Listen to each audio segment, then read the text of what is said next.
Hello and welcome. जोहार, नमस्कार। मैं एमएस सर की पाठशाला में आप सबों का हजारों बागों के नगरी से तहे दिल से स्वागत करता हूँ।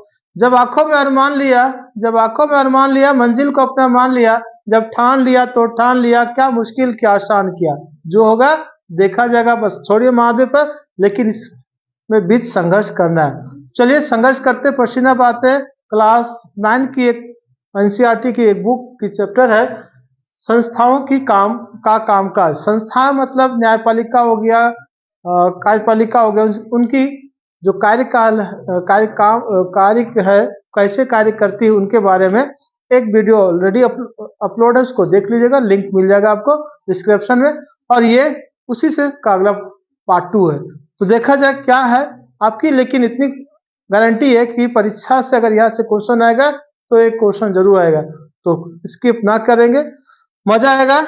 तो लाइक जरूर कर लीजिएगा, शेयर भी कर लीजिएगा, और मेरे चैनल को पहली बार अगर आप देख रहे होंगे तो सब्सक्राइब भी कर लीजिएगा, भूलिएगा नहीं। तो चलिए, क्लास 9 की चैप्टर है सिविक्स की, संस्थाओं का कामकाज भाग 2, मैंने पार्ट 2 है। ये पार्ट 1 अपलोड है। राज्यसभा के सभापति होते हैं। फिलहाल राज्यसभा को फिर से वापस आते हैं। राज्यसभा, हम आपको मैंने बताया कि संसद के पार्ट होते हैं। कौन? राज्यसभा, लोकसभा और राष्ट्रपति। संसद का वर्णन आर्टिकल 79 में है और राज्यसभा का वर्णन 81 में मिलता है, 81 में इसका लोकसभा का। तो ये बात ध्यान रखिएगा। अब जब राज्यसभा में कोई सभापति होगा तो कौन होगा? तो वह होगा भारत के उपराष्ट्रपति। भारत के उपराष्ट्रपति राज्यसभा के पदेन होते हैं। इसकी चर्चा कौन सी आर्टिकल में किया गया? अनुच्छेद कहे या आर्टिकल कहे 64। आर्टिकल नंबर 64 अनुच्छेद नंबर 64 कहता है कि भारत के उपराष्ट्रपति भारत के पदेन राज्यसभा के सभापति होंगे। ठीक है। अब एक और बात, आर्टिकल नंबर 63 भी यहाँ देख लेते हैं। आर्टिकल नंबर 63 क्या कहता है? यह कहता है, हमारा संविधान का आर्टिकल 63 ये कहता है कि भारत का एक उपराष्ट्रपति होगा। 63 में इसका वर्णन है। उपराष्ट्रपति की चर्चा हो रहा है तो हम लोग यहाँ यह देख लें कि भारत के प्रथम उपराष्ट्रपति कौन थे। यह भी क्वेश्चन यहाँ ऐड करते हैं। तो डॉक्टर सर्वपल्ली राधाकृष्णन या कृष्णा, सर्वपल्ली राधाकृष्णन ही हम लोग बोलते हैं। डॉक्टर सर्वपल्ली राधाकृष्णन भारत के प्रथम उपराष्ट्रपति थे, ये आपको ध्यान रखना है। उसके बाद अब प्रथम देख लिया तो अभी वाला क्यों ना देख ले। तो वर्तमान समय में जगदीप धनखड़, श्री जगदीप धनखड़, ये कौन है? उपराष्ट्रपति है। और यह कह सकते हैं कि भारत के राज्यसभा के सभापति भी वही है। चलिए, क्वेश्चन नंबर 1 कंप्लीट हो गया। क्वेश्चन नंबर 2, राष्ट्रपति का कार्यकाल कितने वर्षों का होता है? तो राष्ट्रपति का एक बार जब चुनाव हो जाता है तो चुनाव एकल संक्रमणीय पद्धति द्वारा होता है, अप्रत्यक्ष तरीके से होता है। एकल संक्रमणीय पद्धति, ये ध्यान रखिएगा।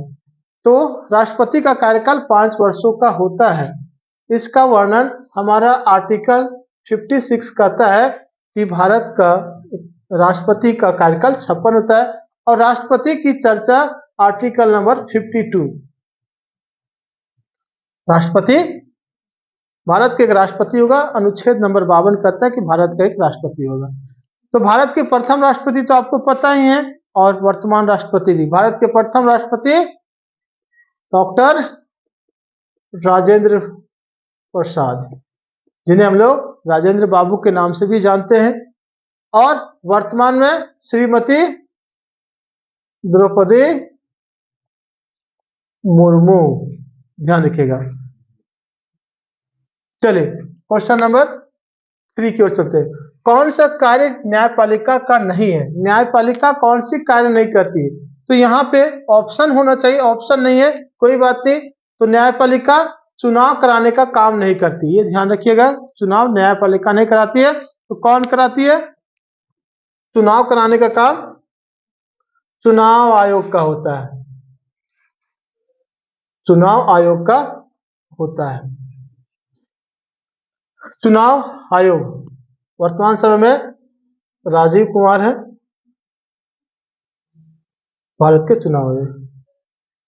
भारत के प्रथम राष्ट्रपति कौन थे, ये तो मैंने ऑलरेडी आपको बता चुका है। चलिए इसको आपको पता है, इसलिए अगला क्वेश्चन। राज्यसभा में कुल कितने सदस्य हो सकते हैं? तो राज्यसभा में 250 अधिकतम, सबसे अधिकतम मतलब यहाँ जो क्वेश्चन है कितने कुल हो सकते हैं, तो 250 अधिकतम कहेगा तो अधिकतम भी 250, लेकिन 243 याद रखिएगा, 243, 250 भी है, 243 भी। अगला क्वेश्चन नंबर 6, राष्ट्रपति राज्यसभा के कितने सदस्यों को मनोनीत कर सकता है? तो यह कर सकते हैं का क्या करते ही है, राष्ट्रपति मनोनीत करते हैं कितने, 12 सदस्यों को मनोनीत करते हैं। इनका क्षेत्र किधर होता है, तो कोई शिक्षा से होते हैं, कोई समाज सेवा से क्षेत्र के होते हैं, कई अन्य अनेक क्षेत्रों से उनको चयन किया जाता है। तो 12 सदस्य। प्रधानमंत्री की सिफारिश पर मंत्रियों की नियुक्ति कौन करता है? तो मंत्रियों की नियुक्ति राष्ट्रपति करते हैं। दूसरी पिछड़ी जाति आयोग की अध्यक्षता किसने की? वीपी मंडल। ध्यान रखिएगा, दूसरी पिछड़ी जाति की जो आयोग थी वीपी मंडल ने इसकी अध्यक्षता की थी। तो ये गठन कब हुआ था? 1979। वीपी मंडल की जो आयोग थी 1979 में। सरकार का प्रमुख कौन होता है? तो सरकार का प्रमुख संघ में राज्य में मुख्यमंत्री होते हैं, संघ में केंद्र में तो प्रधानमंत्री होते हैं। आर्टिकल नंबर 72 कहता है कि भारत का एक प्रधानमंत्री राष्ट्रपति द्वारा मनोनीत होंगे। भारत में न्यायिक प्रशासन कौन नियंत्रित करता है? तो भारत में न्यायिक प्रशासन सुप्रीम कोर्ट द्वारा होता है। आर्टिकल नंबर 124 में कहा गया है कि भारत का एक सुप्रीम कोर्ट होगा। नेक्स्ट क्वेश्चन, भारत में राष्ट्रपति को कौन सलाह एवं मंत्रणा देता है? तो राष्ट्रपति का सलाह तो बहुत कोई देते हैं, लेकिन यह भी देते हैं प्रधानमंत्री। प्रधानमंत्री भी देते हैं और सर्वोच्च न्यायालय से भी राष्ट्रपति सलाह ले सकते हैं कुछ मुद्दे पर। भारत सरकार ने दूसरी पिछड़ी जाति का आयोग का गठन कब किया? ये तो ऑलरेडी हो चुका है 1979। इस आयोग के अध्यक्ष कौन थे? इस आयोग के अध्यक्ष वीपी मंडल या मंडल, इसीलिए इसे मंडल आयोग भी कहा जाता है। तो मंडल आयोग ध्यान रखिएगा, दूसरी पिछड़ी जाति को क्या कहेंगे? मंडल आयोग। क्यों? क्योंकि इसके हेड या अध्यक्ष कौन थे? वीपी मंडल जी थे। कौन भारतीय संसद के 2 सदन है? देखिए 2 सदनों की चर्चा मैंने यहाँ कर चुका, लोकसभा और राज्यसभा। निम्न जो होता है लोकसभा होता है, ये अस्थायी होता है। राज्यसभा उच्च सदन कहलाता है और ये अस्थायी होता है। ध्यान रखिएगा, अस्थायी सदन राज्यसभा को कहते हैं।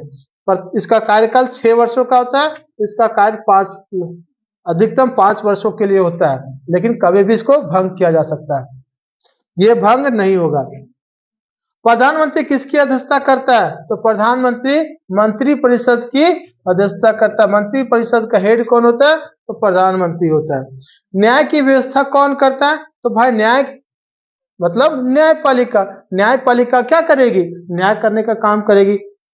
या ऐसे कर सकते हैं, किसी चीज का जब समस्या होता है तो दरवाजे किसके खटकाए जाते हैं? तो कोर्टों का, न्याय का। देश से संबंधित बड़े निर्णय कौन लेता है? तो मंत्रिमंडल लेता है या कैबिनेट लेता है। अब मैं आपसे मंत्रिमंडल या कैबिनेट से एक छोटा सा प्रश्न पूछता हूं कि वर्तमान समय में केंद्र सरकार, जो मोदी जी की केंद्र सरकार है, उसमें कितने कैबिनेट मंत्री हैं? उनका संख्या बताना है, नाम नहीं बताना है। ये आपको कमेंट करना है। चलिए मिलते हैं नेक्स्ट वीडियो में, तब तक आपसे एक छोटी सी गुजारिश, अगर मेरी द्वारा बताई गई जानकारी अच्छी लग रही हुई तो जरूर लाइक करेंगे, दोस्तों को भी शेयर करेंगे और चैनल को सब्सक्राइब कर लीजिएगा। हाँ, नोटिफिकेशन भी ऑन कर लीजिएगा, बेल को ऑन कर लीजिएगा। क्यों? अगली वीडियो को आपको मिलता रहेगा। तब तक के लिए लेता हूँ इजाजत और मिलते हैं नेक्स्ट वीडियो में। तब तक के लिए लेता हूँ इजाजत। जय हिंद।